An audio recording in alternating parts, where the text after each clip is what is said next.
In the late 1980s, the chateau was destroyed by a fire that devoured the entire structure, including the roof, and obliterated everything. It is my understanding that this may sound absurd, strange, and foolish, but the intention is to completely restore this chateau to the way it was before. Watchers first became familiar with Dan Preston as a result of the television series Escape to Rural France, which chronicled his relocation from the bustling city life to an old property in the countryside of France. People were drawn to the property because of his working on it, but the man who was behind the camera had a tale that many people are unaware of. The story that is rarely depicted on TV is revealed by his decision to leave his previous life, the work that had a significant impact on him, and the reasons he selected France. He is not the same person who people see on YouTube mending walls. He is much more than that. Join us as we uncover information about Dan Preston that you were previously unaware of. Because we are so preoccupied with the remodeling all the time, we frequently fail to recognize that there is a tale that lies beneath the surface here, a story that is about bravery, generosity, and optimism. Moreover, during the war, this location served as a shelter for a large number of Jewish youngsters. As a secret house, it served as a safe haven for them, protecting them from the war, and it was of great assistance to a great number of youngsters. Originally hailing from Hampshire in England, Dan Preston is a British expatriate. His birth and upbringing took place in the southern region of the town, which is also where he spent the most of his formative years. In the end, Dan's early passion with food, cooking, and hands-on work led him to pursue a career in the hospitality industry. Since he was a little child, he has always been someone who has obtained the most knowledge through hands-on experience. Instead of working from a desk, he would rather work with his hands using his hands. He took pleasure in disassembling things, repairing them, and making improvements to routine activities. Additionally, he had a significant interest in living in rural areas and being surrounded by natural scenery. He took pleasure in short strolls and everyday activities. Family has always been a significant part of his life, taking into consideration the personal aspects of the situation. Dan was raised in close proximity to his relatives, and he frequently assisted them with day-to-day activities, home repairs, and other chores. It was the mixture of these characteristics that laid the groundwork for Dan Preston's present-day identity. Long before anyone saw him on television, he was a man from Hampshire who had learnt to rely on practical talents and drive. He was a man who was grounded. While Dan had been living in the United Kingdom for a lengthy amount of time, he made the decision to travel and eventually relocate to France. He was thrust into the public eye as a result of this action, which resulted in him being cast in a role in the popular YouTube series The Chateau Diaries. When viewers first encountered Dan on the show, he gave off the impression of being a composed and capable individual who was in charge of the laborious tasks that were required around the grounds of Château de la Lande. In many episodes, he was one of the familiar faces that appeared. He frequently arrived with his tools in the back of his van, ready to clear, fix, cut, or relocate whatever needed attention. He was one of the characters who appeared several times. Over the course of time, people started to view him as one of the most prominent figures at the location. He was someone who assisted in maintaining order in the outside parts of the chateau, which was becoming increasingly busy with guests, filming, and daily activities. The beginning of Dan's role was straightforward. In addition to assisting with gardening tasks, he ensured that any tasks that required muscle were completed. After a week, he would start cutting the tall grass with a mower. In the following week, he would be removing fallen branches and trimming trees. On occasion, he was responsible for repairing outbuildings, repairing gates, or assisting in the preparation of areas for events. His explanation of what he was doing, whether it was trimming back brambles or preparing a new place for planting, was very well received by the people. There was no fuss made by him. It was as if he just got on with it. This uncomplicated manner became an integral aspect of his allure. Because he had a deeper understanding of the grounds than the majority of guests, Stephanie, the owner of the chateau, frequently relied on him at the busiest times of the year. Over the course of time, as he featured in more episodes, his connection with the population of the chateau strengthened, and he participated in activities that were conducted in groups. He also assisted in the construction of smaller structures and provided guidance during conversations over renovations. He was able to easily adjust to whatever was required, which was the thing that stuck out the most. It was not clear that he was a knowledgeable individual, The only thing he did was share what he knew, and it was successful. The fact that Dan's practical skills were the result of more than simply just spending time outside was something that many spectators were unaware of. When he revealed on camera and later on his own channel that he had a different background before migrating to France, that was the moment when he made the decision to act differently. Before ever picking up tools at Lalonde, he had previously trained and worked as a chef in the United Kingdom. He shared this information with the audience. This information came as a surprise to a great number of fans who had previously only known him as the gardener and groundsman from the Chateau Diaries. The fact that Dan is a chef was never presented to him as a major announcement. The viewers started to understand him in a different perspective, as a result of the fact that it came up naturally as part of talks. Suddenly, his calm demeanor and meticulous attention to detail made perfect sense. One must be disciplined and able to deal with tension in order to work in a kitchen. He continued to engage in those routines even while working outside. Dan stated that he had acquired professional training, worked long shifts, and learnt the pressures of service during his time as a chef. However, he did not frequently delve into lengthy anecdotes about his time spent working in the culinary industry. During his time in gardening, he gained a sense of timing that eventually became apparent in his art. He was able to maintain order in the garden beds, manage his workdays, and keep track of the duties at the chateau by employing the same focus that he used in the kitchens. It was also seen by those who followed him attentively that whenever he assisted with cooking during chateau parties, he did so with ease. His ability to chop rapidly, his unwavering commitment to preparing ingredients, and his ability to put together a meal even when there were a large number of visitors present were all impressive. Dan began recording more of his own projects due to the fact that his popularity increased as a result of the Chateau Diaries. His channel, which was called Escape to Country France, showed a different side of him by documenting his life outside of Lalonde, his personal renovations, and his journey through country living. The influence of his previous chef discipline was even visible on his YouTube channel, where visitors could observe it. He kept his workdays lengthy, meticulously planned out his responsibilities, and attacked difficult challenges in a step-by-step manner. Throughout the course of time, Dan proceeded to carve out his own way. It is without a doubt that his time spent at the chateau contributed to his further development. Nonetheless, the foundation of his work ethic, which was displayed in each and every episode, was derived from his training in the culinary arts. A long time before YouTube, he was molded by the pressure, the discipline, the long hours, and the requirement to maintain his composure in the face of stress. As a result of this background, those who saw him on both channels stated that it explained why he rarely complained, regardless of how demanding the outside job became. It is also an explanation for why he was able to deal with rapid shifts. His history as a chef was not merely a fact about him. Fans gained a better understanding of the person who was behind the camera as a result of this missing piece of the story. However, not many people are aware that Dan had a spouse, Annalise, and children during the time that he was still working at the Chateau Diaries. These individuals frequently appeared in his early movies.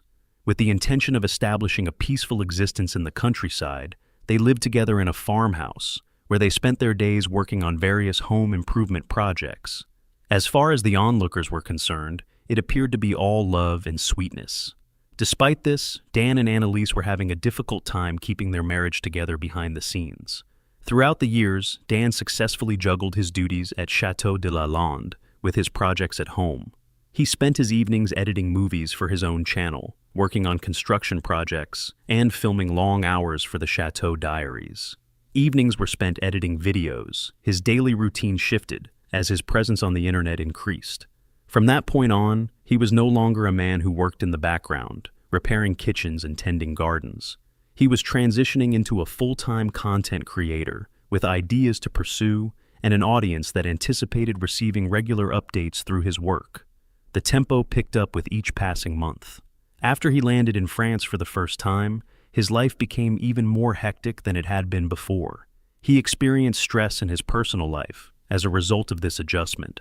As his presence on the internet increased, he traveled further and further away. It was brought to the attention of viewers a long time before Dan and his partner acknowledged it. He made fewer appearances at home and more frequent appearances at Lalonde or in the woods, where he was filming by himself. At the time, none of them provided any public explanation for the disappearance of Annalise, which caused others to wonder where she was. In the vicinity of 2021, the separation was confirmed. Fans claim that Dan relocated out of their farmhouse and into an Airbnb located nearby, while Annalise remained in the house with their children in order to maintain a consistent pattern for the family. In spite of the fact that they were no longer a couple, they maintained that they would continue to raise their children together. They claimed that they had made the decision to go their separate ways. A number of different elements, as stated by a source, were responsible for Dan's decision to part ways. To begin, he was concentrating his efforts on the renovation work. As the filming hours continued, a distance was developed that became more difficult to ignore. Additionally, there were indications that his increasing profile on the internet caused strain that neither of them anticipated. Fan expectations increased in tandem with the number of views he received. There was an increase in the number of requests for additional uploads, additional development on the chateau, and additional scenes of him working alone in isolated locations. To put it simply, answering each request meant spending more hours away from home. The dental procedure that Dan had done in Turkey was another piece of information that came to light around the same time.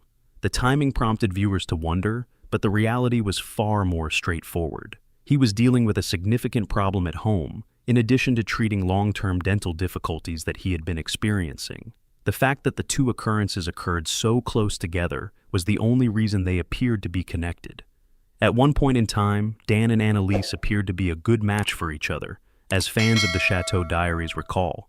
In addition to raising their children together, they appeared to be content in their secluded region of France, where they had a plan for renovating their property together.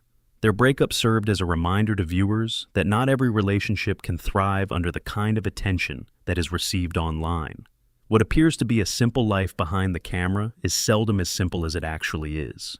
Due to the fact that Dan and Annalise never pushed their issues to the forefront of the television, the viewers were taken aback by the news of their split. They did not show their personal lives to the public. Despite the fact that things were getting stressful behind closed doors, their movies continued to focus on work, renovations, and the countryside. Dan continued to work on his restoration projects and to provide material for his audience after the breakup of his relationship. While he continued to be active on the internet, he largely avoided discussing his personal life in his videos. Annalise continued to work while also taking care of her children and maintaining her life in France by continuing to live there. When Dan Preston ended his partnership, he did not leave with a significant amount of money in his possession. His life was in need of reconstruction, and he was responsible for the care of 2 children. What the majority of people did not anticipate was the path that he decided to take. As an alternative to renting a house or looking for a new employment, Dan decided to invest all of his possessions in a chateau that had been abandoned in the countryside of France. The well-known Chateau de Chemin, which was situated in the Creuse area of central France, was the property in question. It was situated between 2 smaller towns. The locals were familiar with it as a building that had been destroyed and burned. Several years ago, a fire had completely destroyed the interior, leaving behind only stone walls, ash, and beams that had fallen. Because of the roots that had pushed through the floors and the trees that had grown right up against the walls, the rooms that had once been occupied by families were no longer safe to enter. With a long and illustrious history, the chateau was constructed in 1886 for the purpose of housing the opera singer Eugénie Bardet and her daughter. Between the years 1939 and 1945, it was a safe haven for Jewish youngsters suffering from the effects of the Second World War. Due to the fire and the fact that it had been abandoned for a considerable amount of time, the structure had deteriorated to the point that it was now a reminder of a location that was once bustling with activity. Dan noticed something distinctive, in contrast to the majority of others who viewed the rubble and looked away. In a number of his videos, he has stated that the location communicated with him from the moment he went through the door. It could have been the opportunity to start a fresh life from scratch, or the space that was available to them. Regardless of what it was, he ultimately became the new owner of the old castle by signing the necessary paperwork. Immediately following the acquisition, he became aware that many areas of the building lacked not only a roof, but also a roof, as well as electricity and water. During the first few months, he focused on cleaning up the inside.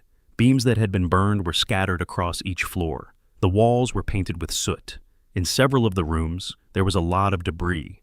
All of it was removed by hand by Dan. Over the course of several days, he was responsible for removing heaps of ash, burned wood, and shattered stones from the structure. After a period of several months, the floors were finally visible in their entirety. After all of the rooms had been cleared out, the next struggle was with nature. The forest had taken possession of the castle after it had been abandoned for a number of years. Over the roofline, trees were leaning over. The windows were scratched by branches. The doors were surrounded by a thicket of brambles and vines. Similarly to how he handled the interior, Dan approached the exterior of the building. It was then that he started clearing away dead wood, trimming back the vegetation, and opening up the space so that the architecture could once again breathe. A Mongolian yurt was constructed by Dan during this time period in the park that was adjacent to the castle. There, he positioned a bed, a tiny stove, and a few tools inside the space. Following the removal of the rubble, significant structural work was initiated. The fire had caused the floors of the castle to be destroyed. This meant that Xian had to reconstruct each level one at a time. He gained the knowledge he required as he progressed. On several days, he utilized mortar. On other days, he helped transport logs. When it came to the stone walls of the lower stories, new support was required. It was necessary to replace the beams overhead. Over time, the appearance of a house started to come back. But he was not the only one who felt this way.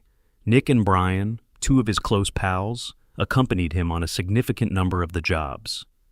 The speed of the project was formed by their collaborative efforts. Nick has a reputation for being able to solve problems.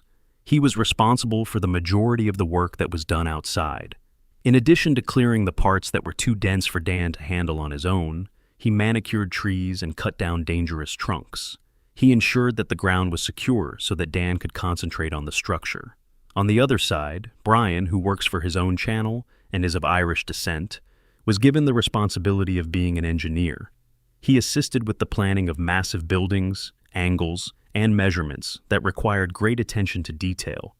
In situations where heavy beams needed to be lifted or when a new frame required precise positioning, Brian was the one who stepped in. The three men frequently put in long hours of labor until the sun went down. Dan had made tremendous progress by the middle of the year 2024. The roofs were one of the most difficult obstacles to overcome. Over the course of the chateau, there are 3 wings, and each of them has a roof that needs to be rebuilt from the ground up. Dan has reconstructed 2 of them. The third was on its way, and new timber frames were being erected in the places where the previous ones had been destroyed. Currently, the central tower is waiting for a complete repair, which would necessitate the installation of new brickwork in addition to a new roof. As soon as this is finished, the chateau will once again be resistant to the elements. An additional layer of significance was added to the piece by the history of the Château de Chaumont. According to the local archives, it was a noble residence that was constructed in phases. Some of the components date back to the Middle Ages, while others were added in the 18th and 19th centuries.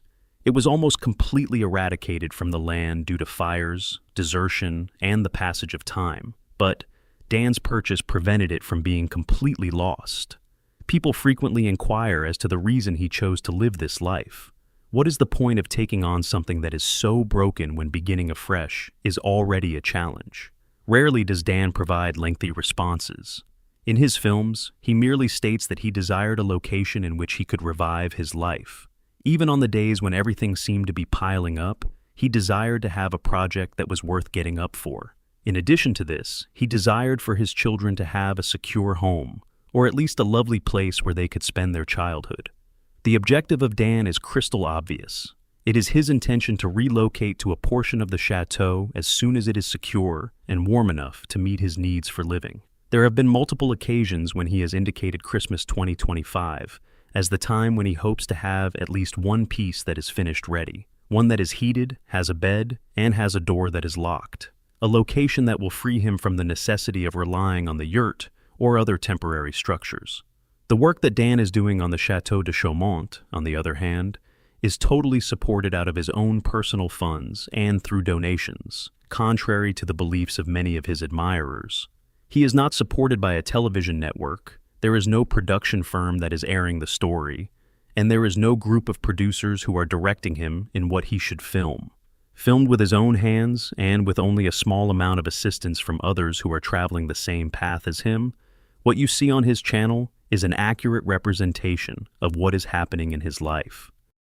The fact that Dan is able to fund his repair through the current creator economy makes it possible for him to achieve this level of freedom. He derives the majority of his revenue from 3 areas: through the use of Patreon, YouTube AdSense, and little contributions from viewers who merely wish to show their support for his work. There are no agreements in place with major corporations. There are no predetermined dates or instances that have been staged in order to increase the number of views. However, the only reason the initiative continues to exist is because of his followers. Patreon has emerged as one of his most reliable sources of financial support. Dan is provided with a consistent amount that he may rely on each month thanks to the contributions made by supporters there. These significant upgrades are also funded by YouTube AdSense. Through the advertisements that appear either before or during his videos, he is able to generate revenue each time he uploads a new video. Despite the fact that the amount fluctuates based on the number of views, the channel has developed to the point where it may now be a significant source of money. Additionally, it encourages him to maintain consistency because each video contributes to the progression of the repair. Furthermore, tiny donations from supporters are frequently put toward meeting pressing requirements, such as the replacement of broken tools. The same concept is conveyed in a number of the messages that accompany these donations. A number of people do not wish to witness the chateau falling apart once more. They are eager to assist Dan in completing what he has begun. It is possible that his monthly income could fall anywhere in the region of $6,000 to $6,900, according to some estimations, when all of these sources are taken into consideration. Although this may appear to be a significant amount, the majority of it is invested directly back into the project. Nevertheless, the most significant aspect of this method is the benefits that it provides to Dan: a strong degree of control over creative expression. On account of the absence of sponsors, he is not compelled to market items or include stage moments into his performance. There is no pressure to provide tales that are exaggerated or artificial. Every single thing that viewers see is the result of actual efforts and actual advancements. The fact that his content is not scripted is one of the reasons why his audience has faith in him. They are able to see that every stone, every nail, and every cut of wood that he raises is a part of a sincere endeavor to save the building.